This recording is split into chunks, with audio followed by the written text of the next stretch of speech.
दोस्तों ध्रुव राठी ने एक वीडियो बनाई है जो मुझे लगता है सबको देखना बहुत ही ज़्यादा इम्पॉर्टेंट है और बहुत ही तगड़ी वीडियो है। तो इसे आपको देखना बहुत ज़्यादा ज़रूरी है, बहुत ही ज़्यादा, इतना समझ लो। ठीक है, तो देखते हैं वीडियो और बीच बीच में समझेंगे कि क्या प्रॉब्लम है, क्यों देखना है और क्यों इन सारी चीज़ों को समझना है। I work 20 hours a day, 7 days a week, so 140 hours. मतलब फेंकने की भी हद होती है। मुझसे लिख कर ले लो, ये बात झूठ है। इनके हिसाब से इतना प्रेशर तो होगा ही, आपको हैंडल करना आना चाहिए। लेबर मिनिस्ट्री ने प्रपोज किया कि एक दिन में 12 घंटे तक काम करवाया जा सकता है कंपनीज के द्वारा। इसलिए मेरी रिक्वेस्ट है कि स्पीड थोड़ा बढ़ा देते हैं वीडियो की 1.1। ठीक है, हमारे यंगस्टर्स कहें कि मैं एक हफ्ते में 70 घंटे काम करना चाहता हूँ। बड़ा सवाल ये है कि टॉक्सिक वर्क कल्चर होने के बावजूद ऐना जैसे लोग, ऐना जैसे एम्प्लॉयज अपनी नौकरियां क्यों नहीं छोड़ते। नमस्कार दोस्तों, क्या एक ऑफिस जॉब में हद से ज्यादा काम करना, ऑफिस का टॉक्सिक वर्क कल्चर किसी की जान ले सकता है? इसका एक जीता जागता उदाहरण हमें कुछ दिन पहले देखने को मिला। 26 साल की चार्टर्ड अकाउंटेंट एना सेबेस्टियन पेरेल पुणे में अर्न्स्ट एंड यंग ग्लोबल की एक मेंबर फर्म के साथ काम कर रही थी। इनकी मां अनीता ऑगस्टिन ने ईवाई इंडिया के चेयरमैन को एक चिट्ठी लिखी जिसमें उन्होंने बताया इनकी बेटी को वर्क प्लेस पर इतना ज्यादा काम दिया गया कि वो फिजिकली, मेंटली और इमोशनली टूट गई। वो इतनी ओवर स्ट्रेस्ड हुई, इतना ज्यादा रात रात में जगना पड़ा कि इसकी वजह से उनकी मृत्यु हो गई। A 26-year-old Anna Sebastian Perel tragically died in Pune.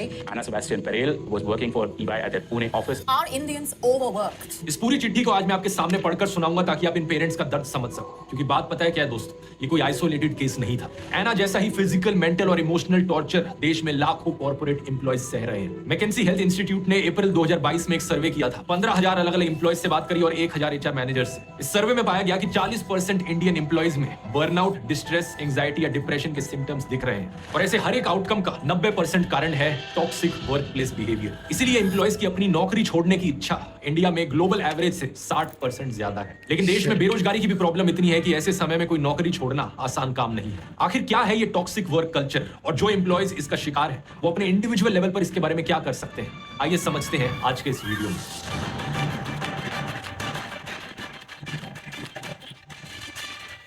सबसे पहले एक चीज क्लियर कर देते हैं, कुछ लोगों को मिसअंडरस्टैंडिंग है कि एना सेबेस्टियन वाला केस एक आत्महत्या का केस है, लेकिन ऐसा है नहीं। इंडियन एक्सप्रेस से बात करते हुए एना के पेरेंट्स ने बताया कि 20 जुलाई की शाम को एना दफ्तर से लौटते हुए घर देर से पहुंची थी और अचानक से घर पहुंचने के बाद वो कोलैप्स हो गई। उन्हें हॉस्पिटल ले जाया गया तो हॉस्पिटल में डॉक्टर्स ने उन्हें डेड और अराइवल डिक्लेयर कर दिया, यानी कि अस्पताल पहुंचने से पहले ही उनकी मृत्यु हो गई थी। पोस्टमार्टम रिपोर्ट में लिखा गया कि उनकी मृत्यु कार्डियक अरेस्ट की वजह से हुई। लेकिन 3 इडियट्स फिल्म का ये सीन याद है ना?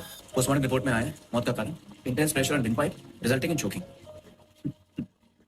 वो बेवकूफ सोच रहे हैं कि इधर प्रेशर पड़ने की वजह से मर गया और पिछले 4 साल से जो यहाँ प्रेशर पड़ रहा है उसका क्या, वो तो रिपोर्ट में है नहीं सर। एना के केस में 4 साल नहीं, केवल 4 महीने ही हुए थे उन्हें इस कंपनी में काम करते हुए। उनके परिवार ने बताया कि इससे पहले उन्हें कोई भी हेल्थ प्रॉब्लम्स नहीं थी। ईवा इंडिया कंपनी के चेयरमैन राजीव मेमानी ने एक लिंक्डइन पोस्ट पर कहा कि वो इस इंसिडेंट से बहुत उदास है। उन्होंने खेद जताया कि एना के फ्यूनरल पर कोई नहीं था। कहा कि पहले ऐसा कभी नहीं हुआ है और आगे भी कभी नहीं होगा। लेकिन जो मेन मुद्दा है टॉक्सिक वर्क कल्चर का, इस पर देखिए उनका क्या कहना था। हमारे करीबन 1 लाख एम्प्लॉयज हैं, सभी को मेहनत से काम करना होता है। एना ने हमारे साथ केवल 4 महीने काम किया था। किसी भी दूसरे एम्प्लॉय की तरह उसे काम दिया गया था। हम नहीं मानते कि काम के दबाव की वजह से उसकी जान गई है। इनकी इस पोस्ट पर इन्हें बहुत बैकलैश देखने को मिला। एक यूजर ने कहा कि उनका बेटा भी सालों पहले इसी नॉनसेंस से गुजरा था। वे फॉर्चुनेट थे कि 2 साल बाद उनके बेटे ने क्विट कर दिया, लेकिन वे पूरी तरीके से बर्नआउट हो चुका था। माँ बाप होने के नाते उन्हें चिंता थी कि क्या वो दोबारा काम कर पाएगा या नहीं। उन्होंने राजीव मेमानी को गुस्से में कहा कि आपकी रॉटन ऑर्गेनाइजेशन के साथ जो भी काम करते हैं आपको हर किसी से माफी मांगनी चाहिए। कई लोगों ने सोशल मीडिया पर पोस्ट करके बताया कि कैसे वो अपनी नौकरियों में भी इन्हीं हालातों में जी रहे हैं। ये देखिए, एक ने कहा कि वो अपनी दोस्तों यहाँ पर मैं आपको डरा सकता हूँ कि जॉब नहीं करनी चाहिए या आप बहुत जल्दी बर्नआउट हो जाओगे और बहुत ज़्यादा स्ट्रेस होता है टायर 1 की सिटीज़ में एंड बहुत सारी चीज़ें। पर मैं यहाँ आपको डराने नहीं आया हूँ। रियलिटी है कि स्ट्रेस होता है जॉब में और वो बिज़नेस में भी होता है। पर बिज़नेस में आप फ्री रहते हो चीज़ों को हैंडल करने के लिए। जैसे हम इंटरनेट मार्केटिंग करते हैं, इंटरनेट पर अलग अलग बिजनेसेस करते हैं, तो हमारे पास एक ऑप्शन होता है, लेकिन यहाँ पर वो ऑप्शन आपके पास नहीं रहता है। अब हम इसको आगे देखते हैं। नौकरी में 20-20 घंटे काम करते थे, लेकिन कंपनी 15 घंटे से ज्यादा एक्नॉलेज नहीं करती थी। एक दूसरे यूजर ने बताया कि डेलोइट कंपनी के डेप्यूटी मैनेजर की भी सेम कारणों की वजह से मृत्यु हुई थी 2 साल पहले। मिड 20s की उम्र में स्ट्रेस, एंजाइटी और कम नींद की वजह से जान चली। कांग्रेस नेता राहुल गांधी ने वीडियो कॉल पर बात करी एना की मां से। in 1947. But our children are still working like slaves. Even now they are working like slaves. Rahul Gandhi ने कहा कि वो इस मामले को संसद में उठाएंगे। अगर हमारी सरकार चाहे तो इस मुद्दे को लेकर बहुत सारे सकारात्मक बदलाव ला सकती है। 2 महीने पहले ऑस्ट्रेलिया की सरकार ने अपने देशों के लाखों वर्कर्स को डिस्कनेक्ट होने का लीगल अधिकार दिया। इसके मायने बताए क्या है? ऑस्ट्रेलिया में अगर कोई भी एम्प्लॉय काम पर नहीं है और उसका एम्प्लॉयर उसे कॉन्टैक्ट करने की कोशिश कर रहा है तो मैसेज के जरिए, कॉल के जरिए वो देखो, इसका सबसे अच्छा तरीका है ये सारी चीज़ों से दूर भागने का कि आपके पास साइड में कोई बिजनेस होना चाहिए। अगर आप जॉब कर रहे हो, आपको अच्छा नहीं लग रहा है, तो साइड में कुछ बिल्ड करो। इसके लिए मैंने बहुत सारी वीडियोस अपने मेन चैनल पे बना कर रखी है। ये सारी वीडियोस आप जाकर ज़रूर देखो एंड इससे आपको आइडिया आएगा और बिल्कुल फ्री ऑफ कॉस्ट है। तो थोड़ा सा टाइम दो, जो आप ट्रैवल कर रहे हो या घर में खाली बैठे हो, कुछ ये हो कर रहे हो, तो इसमें थोड़ा सा टाइम दो, तो आपका साइड हसल जो है वो बिल्ड होता जाएगा। अब आगे देखते हैं। चाहे तो उन कॉल्स और मैसेजेस को इग्नोर कर सकता है। किसी भी अनरीजनेबल कॉन्टैक्ट को इग्नोर किया जा सकता है काम से रिलेटेड, जब आप अपने काम पर नहीं।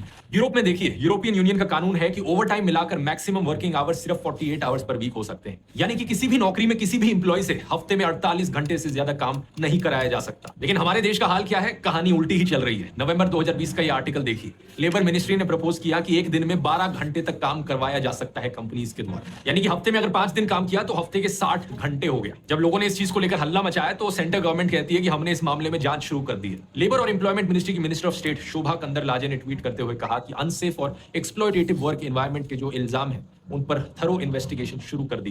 क्या होगा इस थरो इन्वेस्टिगेशन से? आपको क्या लगता है? ज्यादा से ज्यादा सरकार किसी कंपनी को वार्निंग इशू कर देगी। कंपनी पर प्रेशर आए तो कंपनी 1-2 मैनेजर्स पर सारा दोष डाल देगी और उन्हें फायर कर देगी। जबकि ये बात हर कोई जानता है कि ये किसी एक एम्प्लॉय या किसी एक मैनेजर की प्रॉब्लम नहीं है। जो भी मैनेजर्स हैं उनके ऊपर प्रेशर रहता है उनके बॉस का, उन बॉसेस के ऊपर प्रेशर रहता है उनके ऊपर के बॉस का। और इसी तरीके से दरअसल में जो प्रेशर आता है वो सीधा टॉप से आता है। इस चीज का सबसे अच्छा प्रूफ है इन बड़े बड़े अरबपतियों की, इन कंपनियों के मालिकों की सोच। कुछ महीने पहले इंडिया के टेक बिलियनियर और इन्फोसिस के को फाउंडर नारायण मूर्ति ने एक पॉडकास्ट के दौरान कहा कि इंडिया की वर्क प्रोडक्टिविटी दुनिया में वन ऑफ द लोएस्ट है। India's work productivity is one of the lowest in the world. इसलिए मेरी रिक्वेस्ट है कि हमारे यंगस्टर्स कहें कि मैं एक हफ्ते में 70 घंटे काम करना चाहता हूं। इससे ऐसे लोगों की सोच पता चलती है। इनका बस चले तो इनके सारे एम्प्लॉयज हफ्ते में 70 घंटे काम करें। और इसके मायने पता है क्या होंगे? अगर आप एक 5 डे वर्क वीक मानते हो तो हर रोज के 14 घंटे काम करो। 8 घंटे की तो नींद ही हो गई, तो बाकी सब चीजों के लिए सिर्फ आपके पास 2 घंटे बचे। और अगर कोई हफ्ते में 7 दिन काम करे तो 10-10 घंटे हर दिन काम करना पड़ेगा अगर 70 घंटे करने हैं। नारायण मूर्ति की सेंसलेस बात को दूसरे कॉर्पोरेट्स ने भी सपोर्ट किया, जैसे कि ओला के सीईओ भवेश अग्रवाल। ये भी चाहते हैं कि देश में यूथ 70 घंटे हफ्तों में काम करें। और जब यार ये बंदा अभी, मतलब मुझे तो ऐसे ही ओला पसंद नहीं है, इलेक्ट्रिक पसंद ही नहीं है, क्योंकि ये एक प्रोपेगेंडा है। और ये बंदा इस समय मतलब बहुत फायर पे। इसके आप रिसेंट ट्वीट्स देखो जाकर ट्विटर पे। मतलब कमेंट नहीं करना चाहिए मुझे, जस्ट आई एम सेइंग, क्योंकि इस वीडियो में से इंक्लूड किया गया है। इनसे खुद पूछा गया कि ये कितना काम करते हैं, तो देखिए इनका क्या कहना था। I work 20 hours a day, 7 days a week. Wow. So 140 hours. You don't believe in this weekend concept that people can't reach you on a weekend? Not at all. But I don't agree with this work-life balance concept. मतलब फेंकने की भी हद होती है। मुझसे लिख कर ले लो, ये बात झूठ है। दुनिया में ज्यादातर लोगों को 7 से 9 घंटे की नींद चाहिए होती है हर रात हेल्दी रहने के लिए। यार 20 घंटे कोई काम नहीं कर सकता, और इतने लंबे अरसे तक तो कोई नहीं कर सकता। हो सकता है शुरू में आप बहुत मोटिवेटेड रहते हो, एकदम पैसे नहीं है, तो वो साल जा सकता है, 1.5 साल जा सकता है। मुझे नहीं लगता उससे ज़्यादा जा पाएगा। लेकिन एक बहुत रेयर जीन म्यूटेशन है DEC2 नाम से। दुनिया में करीब 0.5% पॉपुलेशन में जीन म्यूटेशन देखी जाती है, और जिनमें ये म्यूटेशन है वो कम नींद में भी सर्वाइव कर सकते हैं। 2009 की एक स्टडी के अनुसार जिन लोगों में जीन म्यूटेशन थी वो 6.25 आवर्स पर नाइट की नींद पे भी हेल्दी रह पा रहे थे। ये जीन म्यूटेशन होने के बाद भी दुनिया में से ना के बराबर लोग हैं जो रात में 5 घंटे से भी कम सोते हैं। अब एक सेकंड के लिए अगर हम मान भी ले ओला के सीईओ भवेश अग्रवाल में म्यूटेटेड जीन है और ये बड़े ही पैदाइशी नेचुरली गिफ्टेड टैलेंटेड इंसान है, तो सवाल ये उठता है, भवेश अग्रवाल जी, क्या आप खाना खाते हुए, नहाते हुए और हफ्ते हुए भी काम करते हो? नहीं, 7 दिन 20 घंटे काम करने का मतलब यह है कि बाकी सारी चीजों के लिए आपके पास दिन में सिर्फ 4 घंटे बचे। मिनिमम 4 घंटे तो सोने के लिए भी चाहिए होते हैं। और 2 घंटे का पॉडकास्ट करने का टाइम कैसे निकाल पाए? क्या पॉडकास्ट करते करते भी नीचे छुपके से अपने पैरों से टाइपिंग कर रहे हो कंप्यूटर पर?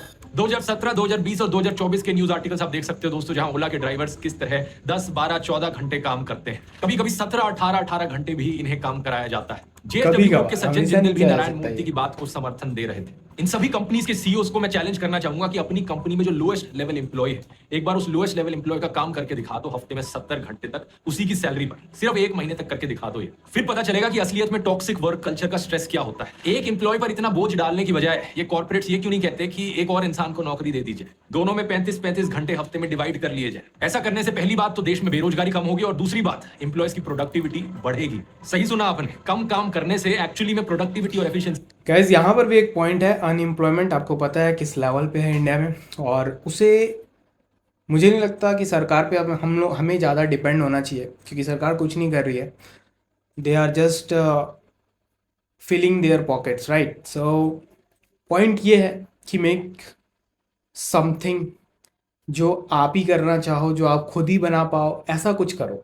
जैसे यूट्यूब कर सकते हो, सबसे ज़्यादा सबसे इजी. अपने काम को शो करो, जो भी करते हो, जो दिखाते हो, एंड उसके बाद आप वही, अगर आप एक्सपर्ट हो उस काम में, तो उसी का एक डिजिटल प्रोडक्ट भी बना सकते हो. इसके बारे में मैंने बहुत सारी बातें की हुई हैं, कैसे बनता है, कैसे ये सारी चीज़ें होती हैं, इस वीडियो में मेरे यूट्यूब चैनल पे, मेरे मेन यूट्यूब चैनल पे. तो जाकर उसे ट्राई करना, देखना, तो उसमें आपको नॉलेज मिलेगा. आगे बढ़ते हैं. बढ़ती है. एक्सपर्ट मार्केट नाम की ऑर्गेनाइजेशन ने 42 अलग अलग कंट्रीज की वर्कफोर्स को एग्जामिन किया. हर एक देश के जीडीपी पर कैपिटा को उन्होंने डिवाइड किया हर एक इंसान के एनुअल वर्किंग आवर्स से, और इस तरीके से प्रोडक्टिविटी कैलकुलेट करी. इस लिस्ट में लक्समबर्ग का देश पहले नंबर पर है. जानते हैं क्यों? क्योंकि वहां संडे को काम करने पर रोक है. हर एक एम्प्लॉय को साल में 5 हफ्ते की पेड लीव मिलती है, और एक हफ्ते में 40 घंटे से ज्यादा काम नहीं कराया जाता. लक्समबर्ग के बाद इस लिस्ट में आते हैं आयरलैंड, नॉर्वे, डेनमार्क, नेदरलैंड्स, और इन देशों में भी कहानी वही है. सभी देशों में 40 आवर वर्क वीक होता है, और ये कोई कोइंसिडेंस की बात नहीं कि यही देश क्वालिटी ऑफ लाइफ और हैप्पीनेस इंडेक्स के मामले में भी हमेशा टॉप पर रहते हैं. इस लिस्ट में सबसे नीचे आने वाले देशों में था मेक्सिको, जहां बेरोजगारी का डर लगा रहता है. लेबर लॉज बिल्कुल भी स्ट्रिक्ट नहीं है, और इसलिए 48 आवर वर्क वीक की जो लिमिट है वो हार्डली कभी इंपोज करी जाती है. कोलंबिया, चिली, ग्रीस जैसे देशों में भी ऐसा ही सिनेरियो देखने को मिलता है, जहां वर्किंग आवर्स बहुत ज्यादा है. एज अ रिजल्ट एम्प्लॉयज अक्सर ओवरवर्क्ड होते हैं, थके हुए होते हैं, और उनकी प्रोडक्टिविटी भी कम होती रहती है. एना सेबेस्टियन की टॉपिक पर वापस आए तो एक बड़ा सवाल ये है कि टॉक्सिक वर्क कल्चर होने के बावजूद एना जैसे लोग, एना जैसे एम्प्लॉयज अपनी नौकरियां क्यों नहीं छोड़ते. मैं यहां आपको उनकी मां की चिट्ठी पढ़कर सुनाना चाहूंगा, क्योंकि बहुत सारी चीजें उससे साफ हो जाती हैं. From Anita Augustine, late Anna Sebastian Perayel की मां, to Rajiv Memani, EY India chairman. प्रिय राजीव, मैं ये पत्र एक दुखी मां के रूप में लिख रही हूँ. एक दुखी मां जिसने अपनी प्यारी बच्ची एना सेबेस्टियन को खो दिया है. मेरा दिल भारी है और मेरी आत्मा टूट चुकी है जब मैं ये शब्द लिख रही हूँ, लेकिन मुझे लगता है कि हमारी कहानी साझा करना जरूरी है, इस उम्मीद से कि किसी और परिवार को हमारे जैसा दर्द ना सहना पड़े. एना ने नवंबर 2023 में अपने सीए के एग्जाम्स पास किए थे, और 19 मार्च 2024 को EY पुणे में एक एग्जीक्यूटिव के रूप में शामिल हुई. वह जिंदगी से, ख्वाबों से और भविष्य के लिए उत्साह से भरी हुई थी. EY उसकी पहली नौकरी थी, और वह ऐसी प्रेस्टिजियस कंपनी का हिस्सा बनने के लिए रोमांचित थी. लेकिन 4 महीने बाद 20 जुलाई 2024 को मेरी दुनिया बिखर गई जब मुझे ये दिल दहला देने वाली खबर मिली कि एना का देहांत हो गया. 26-year-old chartered accountant who worked at Ernst & Young died in July, just 4 months after she joined the company. वो केवल 26 वर्ष की थी. एना हमेशा से एक फाइटर थी, बचपन से लेकर एकेडमिक वर्षों तक, जहां उसने जो कुछ भी किया उसमें एक्सेल किया. वह स्कूल टॉपर थी, कॉलेज टॉपर भी थी. उसने एक्स्ट्रा करिकुलर एक्टिविटीज में एक्सेल किया और अपने सीए एग्जाम्स को डिस्टिंक्शन के साथ पास किया. वह EY में निरंतर काम करती थी, उस पर रखी हुई डिमांड्स को पूरा करने के लिए अपना सब कुछ दे रही थी. लेकिन वर्कलोड, नया माहौल और लंबे घंटों तक काम उस पर फिजिकली, इमोशनली और मेंटली भारी पड़ा. उसे ज्वाइनिंग के ठीक बाद ही एंजाइटी और स्ट्रेस होने लगा. नींद आनी बंद हो गई, लेकिन वह खुद को पुश करती रही, यह मानते हुए कि मेहनत और लगन ही सक्सेस का जरिया है. 6 जुलाई शनिवार को मेरे पति और दोस्तों, स्ट्रेस को झेलना भी एक आर्ट है, और वो भी सीखना बहुत इंपॉर्टेंट है, और काम करते करते सीखना बहुत इंपॉर्टेंट है. ये आप नोट करके रखो, चाहे बिजनेस करो चाहे जॉब करो. मैं एना के सीए कॉन्वोकेशन में शामिल होने के लिए पुणे पहुंचे. चूंकि वो पिछले सप्ताह देर रात सुबह के 1 बजे अपने पीजी पहुंचने पर सीने में जगड़न की शिकायत कर रही थी, हम उसे पुणे के हॉस्पिटल में ले आए. उसकी ECG नॉर्मल थी, और कार्डियोलॉजिस्ट ने हमें आश्वस्त किया, ये बताते हुए कि उसे पर्याप्त नींद नहीं मिल रही थी और वह देर से खाना खा रही थी. उन्होंने एंटी एसिड्स लिखे, जिससे हमें यह विश्वास हुआ कि ये कुछ भी गंभीर नहीं था. हालांकि हम इतना दूर कोची से आए थे, फिर भी उसने डॉक्टर को दिखाने के बाद काम पर जाने के लिए इंसिस्ट किया, यह कहते हुए कि बहुत सारा काम बचा हुआ था और उसे छुट्टी नहीं मिलेगी. उस रात वह फिर से अपने पीजी में देर से लौटे. 7 जुलाई रविवार को कॉन्वोकेशन के दिन उसने सुबह हमें ज्वाइन किया, लेकिन उस दिन भी वह दोपहर तक घर से काम कर रही थी, और हम कॉन्वोकेशन वेन्यू पर देर से पहुंचे. ये मेरी बेटी का सबसे बड़ा सपना था कि वो अपने माता पिता को अपनी कॉन्वोकेशन में ले जाए, अपने खुद के मेहनत के कमाए हुए पैसों से. उसने हमारी फ्लाइट टिकट्स बुक की थी और वह हमें लेकर गई. ये बताते हुए मेरा दिल टूट जाता है कि उन 2 दिनों के दौरान भी, जो हमारी बच्ची के साथ बिताए हुए हमारे आखिरी दिन होने वाले थे, वह काम के प्रेशर की वजह से उन दिनों को भी एंजॉय नहीं कर सके. जब एना ने स्पेसिफिक टीम में ज्वाइन किया तो उसे बताया गया कि कई एम्प्लॉयज बहुत ज्यादा वर्कलोड के कारण रिजाइन कर चुके थे, और टीम मैनेजर ने उसे कहा, एना तुम्हें यहाँ रहना है और हमारी टीम के बारे में सबकी राय बदलनी है. मेरी बच्ची ने रियलाइज नहीं किया कि उसकी कीमत उसे अपनी जान से चुकानी पड़ेगी. उसके मैनेजर्स अक्सर क्रिकेट मैचेस के दौरान मीटिंग्स को रीशेड्यूल करते थे और दिन के अंत में उसे काम सौंपते थे। एक ऑफिस पार्टी में एक सीनियर लीडर ने यह तक मजाक में कह दिया कि उससे अपने मैनेजर के अंडर काम करने में बहुत मुश्किल होने वाली है, जो दुर्भाग्य से एक ऐसी हकीकत बन गई जिससे वह बच नहीं पाई। एना ने हमें इस ओवरवेलमिंग वर्कलोड के बारे में साझा किया, खासकर वर्बली दिए गए एडिशनल टास्क जो ऑफिशियल काम से अलग थे। मैं उससे कहती थी कि ऐसे काम ना ले, लेकिन मैनेजर्स को कोई फर्क नहीं पड़ता था। वह रात को देर तक काम करती थी, यहाँ तक कि वीकेंड्स पर भी। चैन की सांस लेने का मौका भी उसके पास नहीं होता था। उसके असिस्टेंट मैनेजर ने एक बार रात में फोन किया और अगली सुबह तक एक टास्क पूरा करने को कहा। इसकी वजह से उसे आराम करने या रिकवर करने का भी समय नहीं मिला। जब उसने अपनी चिंता कंपनी को जताई तो उसकी बातों को खारिज करते हुए जवाब मिला, तुम रात में काम कर सकती हो, यही तो हम सब करते हैं।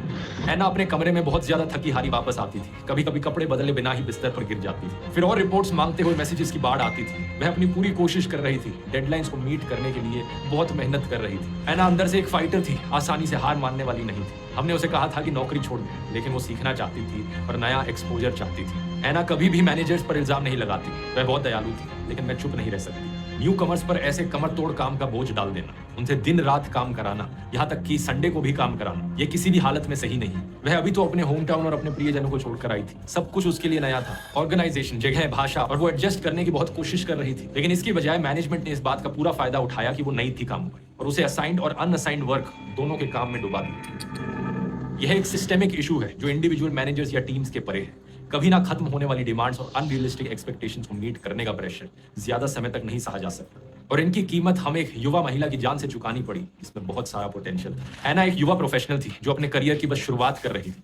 उसकी पोजीशन में कई और लोगों की तरह उसे एक्सपीरियंस नहीं था, और ना ही बाउंड्रीज ड्रॉ करने या अनरीजनेबल डिमांड्स के खिलाफ पुश बैक करने का कोई साधन था। उसे ना कहना नहीं आता था। वह एक नए एनवायरनमेंट में खुद को साबित करने की कोशिश कर रही थी, और ऐसा करते हुए उसने खुद को अपनी लिमिट से ज्यादा पुश किया, और अब वो हमारे बीच। Here is one more point guys, कि आपको नो मतलब कि जो काम आपके लायक नहीं है उसमें आप बताओ कि नहीं भैया मुझसे नहीं हो सकता, ये नहीं हो सकता, वो नहीं हो सकता। आपको बताने आना चाहिए, तभी उसका एक अच्छा सॉल्यूशन मिलेगा। आपके जो अपर लेवल पे भी है या डाउन लेवल पे भी है, या आपके साथ भी कोई काम कर रहा है, कोई भी हो, तो उसका एक सॉल्यूशन निकलेगा और आपका भी बोझ कम होगा। और ये हर सिस्टम में ज़रूरी है, चाहे प्रोफेशनल या पर्सनल, हर जगह, राइट?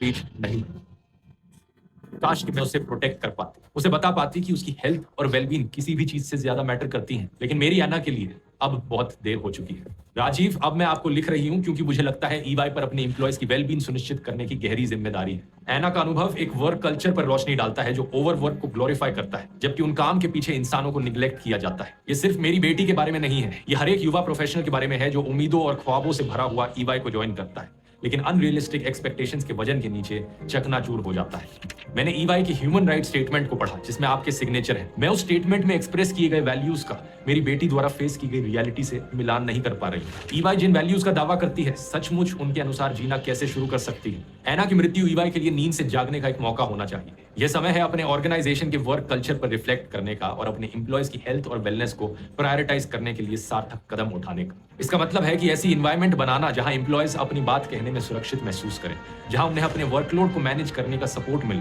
और जहां प्रोडक्टिविटी के लिए उनकी मेंटल और फिजिकल वेलबींग की कुर्बानी ना हो। एना के अंतिम संस्कार पर ईवाई कंपनी से कोई नहीं आया। एक ऐसी एम्प्लॉय जिसने अपनी ऑर्गेनाइजेशन के लिए अपनी आखिरी सांस तक सब कुछ दिया, उसके लिए ऐसे क्रिटिकल मोमेंट पर यह एब्सेंस बहुत दुख पहुंचाने वाली है। एना बेहतर डिजर्व करती थी, और ऐसा ही वो सभी एम्प्लॉयज डिजर्व करते हैं जो अभी भी इन हालातों में काम कर रहे हैं। मेरा दिल ना केवल अपनी बच्ची की मृत्यु के लिए दुखी है, बल्कि उन लोगों के द्वारा दिखाई गई सहानुभूति की कमी के लिए भी जिन्हें उसे गाइड और सपोर्ट करना चाहिए था। उसके फ्यूनरल के बाद मैंने उसके मैनेजर से संपर्क किया, लेकिन मुझे कोई जवाब नहीं मिला। कोई कंपनी जो वैल्यूज और ह्यूमन राइट्स की बात करती है, अपने एक एम्प्लॉय के अंतिम पलों में उसके लिए आने से कैसे चूक सकती है? चार्टर्ड अकाउंटेंट बनने के लिए सालों की मेहनत, कठिनाइयां और सैक्रिफाइस की जरूरत होती है, ना केवल स्टूडेंट के लिए बल्कि पेरेंट्स के लिए भी। मेरी बेटी की सालों की मेहनत को ईवाई ने महज 4 महीनों में खत्म कर दिया। मुझे उम्मीद है कि इस लेटर को आप उसी गंभीरता के साथ लें जो ये डिजर्व करता है। मैं नहीं जानती कि क्या कोई माँ के इमोशंस को सही से समझ सकता है जब वह अपनी बेटी को विदा करती है। वह बेटी जिसे उसने अपने बाहों में थामा, बड़ा होते देखा, खेलते देखा, रोते देखा, और जिसके साथ सपने शेयर किए, जब तक कि उन्होंने भी ऐसा दर्द नहीं झेला हो। मुझे उम्मीद है कि मेरी बच्ची का अनुभव सचमुच बदलाव लाएगा, ताकि किसी और परिवार को हमारे जैसा दुख और ट्रॉमा ना सहना पड़े। मेरी एना अब हमारे बीच नहीं है, लेकिन उसकी कहानी अभी भी कुछ बदलाव ला सकती है। सादर, अनीता ऑगस्टिन।